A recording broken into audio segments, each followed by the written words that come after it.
Je m'appelle Khaled Hassan, j'ai 42 ans et je suis né à Alep, en Syrie, une ville riche en histoire et aux rues vibrantes. Depuis mon enfance, j'ai été profondément marqué par l'environnement spirituel qui m'entourait, avec le son de l'appel à la prière résonnant dans les ruelles de la vieille ville. L'islam a toujours été le pilier central de ma vie. J'ai grandi en tant qu'aîné d'une famille musulmane dévouée, où mon père, un érudit du Coran, m'a transmis un profond respect pour les enseignements du prophète Muhammad. Dès mon jeune âge, je me suis plongé dans l'étude du Coran et, à l'âge de 20 ans, je dirigeais déjà les prières à la mosquée locale de Lo, ce qui était une grande fierté pour ma famille. Cependant, la paix que nous vivions chez nous a été perturbée par l'aggravation de la guerre en Syrie. Au fil des années, le chaos a envahi notre terre natale et en 2016, après avoir perdu beaucoup de mes proches à cause de la violence, j'ai pris la décision difficile de quitter mon pays avec ma femme et mes jeunes enfants. Nous avons fui vers le Royaume-Uni à la recherche de sécurité et d'une nouvelle chance de recommencer. Nous installer à Birmingham a été un défi, car tout était nouveau, de la langue au climat froid. Cependant, ma foi est restée le fondement qui me soutenait dans les moments d'adversité. C'est alors que je suis devenu imam d'une petite mosquée où je me suis mis à guider d'autres immigrés qui, comme moi, avaient été forcés de laisser derrière eux leur maison et leur vie. Mes journées étaient consacrées à l'enseignement, à la direction des prières et à l'aide à ceux qui, comme moi, luttaient pour s'adapter à leur nouvelle réalité. Je me voyais comme un pilier de foi et de certitude, enseignant à mes fidèles que l'islam était le véritable chemin vers le salut, une vérité en laquelle je croyais profondément. Cependant, je n'avais jamais imaginé que mes propres convictions seraient mises à l'épreuve d'une manière que je n'aurais jamais pu anticiper. Une nuit froide et pluvieuse à Birmingham, après avoir dirigé la prière du soir à la mosquée, je retournais chez moi. La pluie rendait les rues glissantes et la visibilité était limitée. Mon esprit était concentré sur le sermon que j'avais préparé pour le vendredi suivant, pensant à la manière dont je pourrais inspirer ma congrégation à approfondir leur foi. Mais, soudainement, alors que je conduisais dans une rue animée, une voiture est arrivée à grande vitesse en sens inverse. Avant que je ne puisse réagir, le véhicule a perdu le contrôle et a percuté de plein fouet le mien. L'impact fut dévastateur et mon corps fut projeté violemment en avant, plongeant tout dans l'obscurité. Lorsque je repris un léger sens de conscience, je pus entendre des voix étouffées et sentir une douleur aiguë envahir mon corps. Les ambulanciers travaillaient rapidement pour me retirer des débris et l'un d'eux dit « Il est dans un état critique, nous devons l'amener à l'hôpital immédiatement ». Dans l'ambulance, je perdais et retrouvais conscience, sentant ma vie s'échapper, mais je m'accrochais aux mots de la Shahada, les répétant dans mon cœur « Il n'y a de Dieu qu'Allah et Mohammed est son messager ». À notre arrivée à l'hôpital, mon état était grave. J'ai été immédiatement emmené en réanimation et ma famille a été informée que mes chances de survie étaient minimes. J'avais de multiples fractures, des hémorragies internes et une grave blessure à la tête. Le bruit des machines autour de moi et les tubes qui m'aidaient à respirer étaient tout ce que j'entendais. Au fil des jours, mon état ne s'améliorait pas et les médecins ont dit à ma femme que la seule chose qu'ils pouvaient faire était d'attendre et de prier. Mon corps était pratiquement sans vie sur le lit d'hôpital, mais quelque chose d'extraordinaire se passait à l'intérieur de moi, quelque chose que je n'avais jamais pu imaginer. Une nuit, tandis que ma famille priait à mes côtés, je sentis mon esprit se séparer de mon corps. C'était comme si je flottais au-dessus de la chambre, observant ma propre forme sans vie, entourée des machines. Je vis la douleur sur le visage de ma femme et les larmes dans les yeux de mes enfants. Je voulais pouvoir leur parler, leur dire que j'étais encore là, mais je ne pouvais pas. Une force étrange semblait m'attirer, me conduisant dans un tunnel sombre, et la peur s'empara de moi. À mesure que je me déplaçais dans le tunnel, une sensation croissante de malaise m'envahissait. L'obscurité était dense et l'air semblait lourd, comme si quelque chose d'invisible me comprimait. Les murmures que j'entendais se renforçaient à mesure que j'avançais. leur voix pleine de tristesse et de désespoir. Mon cœur battait de manière irrégulière, et malgré mes tentatives de crier, aucun mot ne sortait de ma bouche. À chaque pas, la peur grandissait, et puis, soudainement, le tunnel s'ouvrit, révélant un paysage désolé. Le sol était brûlé, et l'air, chargé de l'odeur suffocante de soufre, rendait tout encore plus oppressant. Des ombres se déplaçaient au loin, et les cris résonnant dans l'air me glacèrent jusqu'aux os. Je compris alors que je n'étais plus dans le monde que je connaissais. Je savais que selon ma foi islamique, ce qui m'attendait dans l'après-vie était le paradis pour les justes et l'enfer pour les pécheurs. Mais ce que je voyais là dépassait tous les concepts que j'avais appris. Ce que je voyais était bien plus sombre et terrifiant. Tremblant, je vis des figures s'approcher.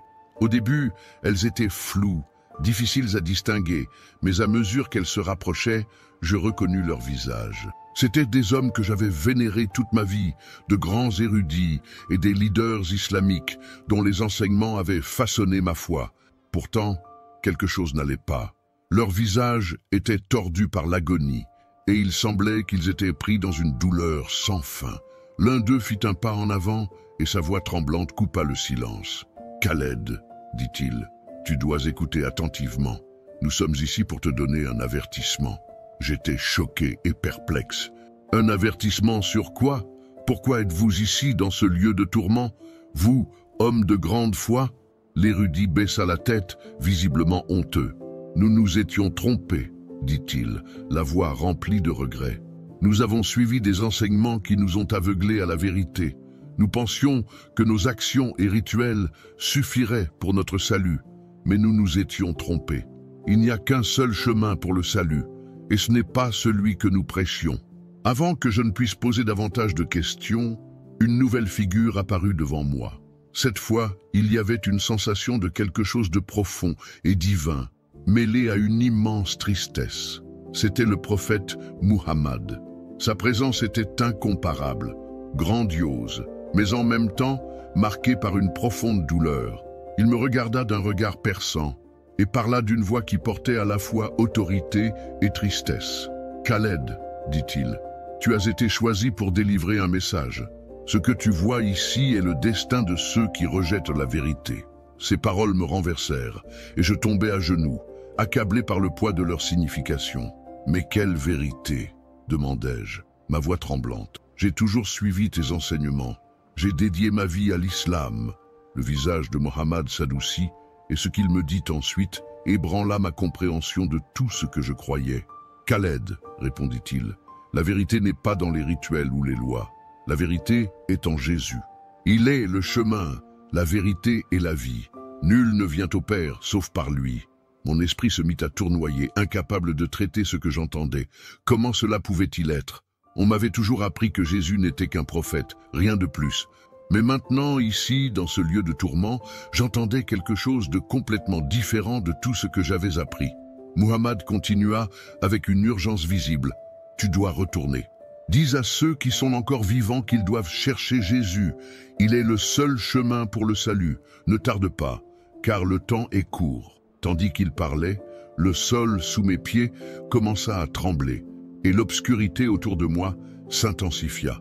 Je sentis une force irrésistible me tirer en arrière vers le tunnel, et les voix des érudits et de Muhammad résonnèrent dans mes oreilles, m'implorant de me souvenir du message que j'avais reçu et de le partager avec le monde.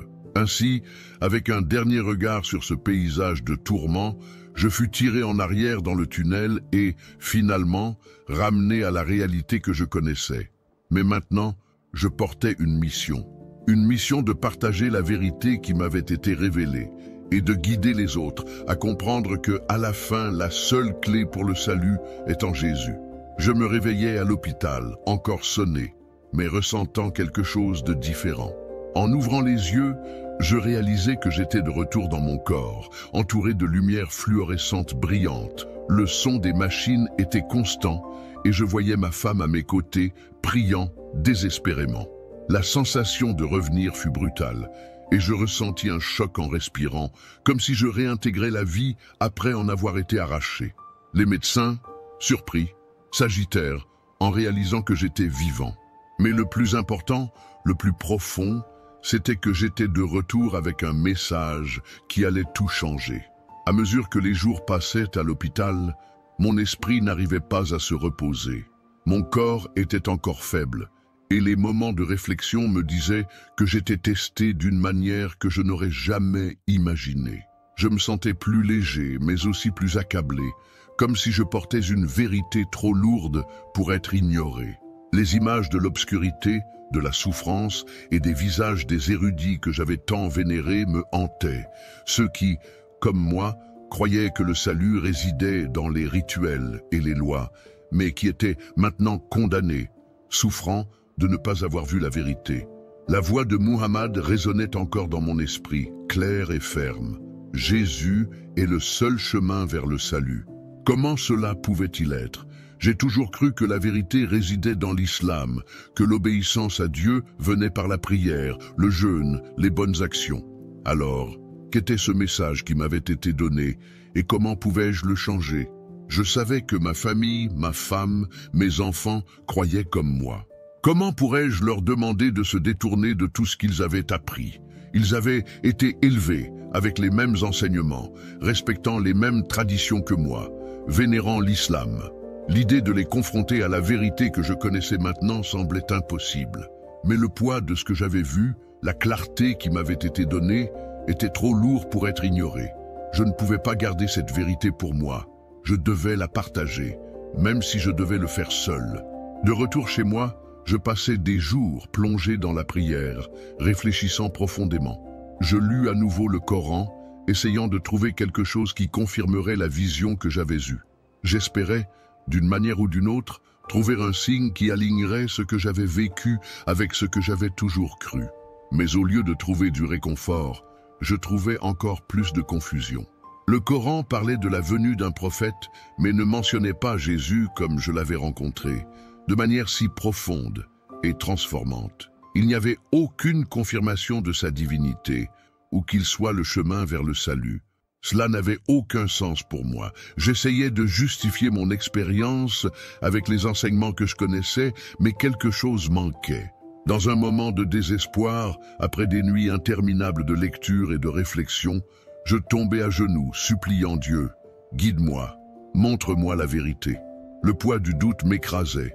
Je savais qu'au cours de ma vie, j'avais suivi un chemin, mais maintenant j'étais confronté à un choix. Soit j'avais eu tort tout ce temps, soit j'avais trouvé quelque chose qui défiait tout ce que je savais. C'est alors qu'au milieu du silence de la nuit, une voix douce et pleine de paix parla en moi. Ce n'était pas audible, mais résonnait profondément en mon être. « Cherche Jésus ». Les larmes commencèrent à couler sur mon visage, et je me demandais si cela pouvait vraiment être aussi simple. Le salut pouvait-il vraiment être trouvé en Jésus? Mais le doute persistait. Je me demandais si j'étais trompé, si c'était un test. Les semaines suivantes furent marquées par l'angoisse et la prière. Je passais des heures et encore des heures à chercher des réponses, à lire sur Jésus, ses paroles, ses miracles. Au fur et à mesure que je m'approfondissais, la vérité commença à se révéler plus clairement. Je n'étais pas devant un simple prophète. Jésus était plus que cela. Il était le Fils de Dieu, le Messie, le Sauveur, et c'est là que ma vie changea pour toujours. Je savais que mon voyage ne faisait que commencer, mais je savais aussi que les défis seraient nombreux. La réponse des gens à mon message variait considérablement. Certains étaient curieux, d'autres hostiles, et beaucoup ne voulaient tout simplement pas écouter. Ma propre communauté, la mosquée que j'avais un jour appelée chez moi, me regardait désormais avec des yeux pleins de méfiance. Mais même face au rejet et à la peur, je ressentais une paix profonde, comme si j'étais guidé par une force supérieure, quelque chose qui me poussait à continuer.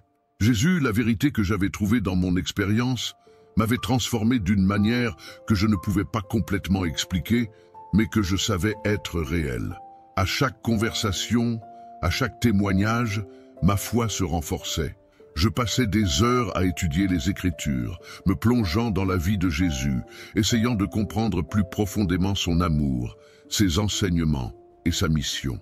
Je sentais que ma mission n'était pas seulement de partager ce que je savais, mais aussi de vivre cela, de refléter dans ma vie la vérité que je portais désormais. Je savais que cela signifiait suivre l'exemple du Christ, vivre avec amour, compassion et avec un but clair, conduire les autres à connaître la vérité qu'ils m'avaient révélée. Le rejet n'a pas été facile à gérer. Souvent, je me suis retrouvé seul, ressentant la douleur de la perte d'amis et de membres de ma famille qui ne pouvaient pas comprendre ma transformation. Je ne voulais pas être vu comme un traître, mais comme quelqu'un qui avait trouvé la véritable lumière. J'ai été défié dans ma propre compréhension, dans ma propre identité, mais chaque jour qui passait, il devenait de plus en plus évident que ma mission n'était pas seulement la mienne, mais quelque chose de divin. Je n'étais plus le Khaled d'avant, le leader musulman, mais le Khaled appelé à annoncer l'Évangile. Les semaines passèrent, et avec elles, la réponse de ma communauté fut mitigée. Certains commencèrent à écouter plus attentivement, à questionner, à réfléchir, peut-être même à envisager que peut-être j'avais trouvé quelque chose qu'ils ne voyaient pas encore. D'autres se sont éloignés, condamnant mon choix, disant que je trahissais mes racines, ma culture et ma foi originelle. Mais le poids de la vérité, l'amour de Jésus me soutenait. Et je savais que peu importe ce que les autres pensaient, mon appel était plus fort que n'importe quelle opposition. La vérité que je partageais n'était pas la mienne, c'était quelque chose qui m'avait été donné, quelque chose que je ne pouvais pas nier. Les mois se sont transformés en un cycle constant de défis et de petites victoires.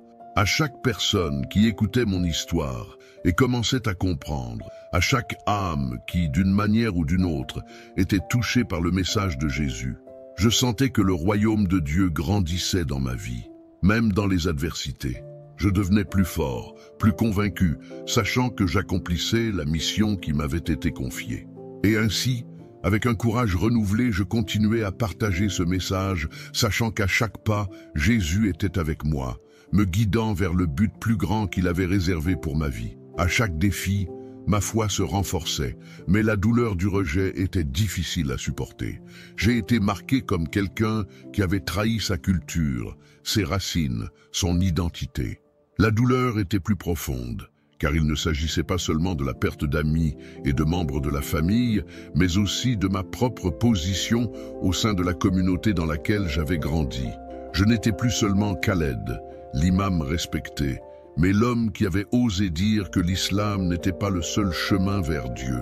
Et la réponse de beaucoup fut cruelle.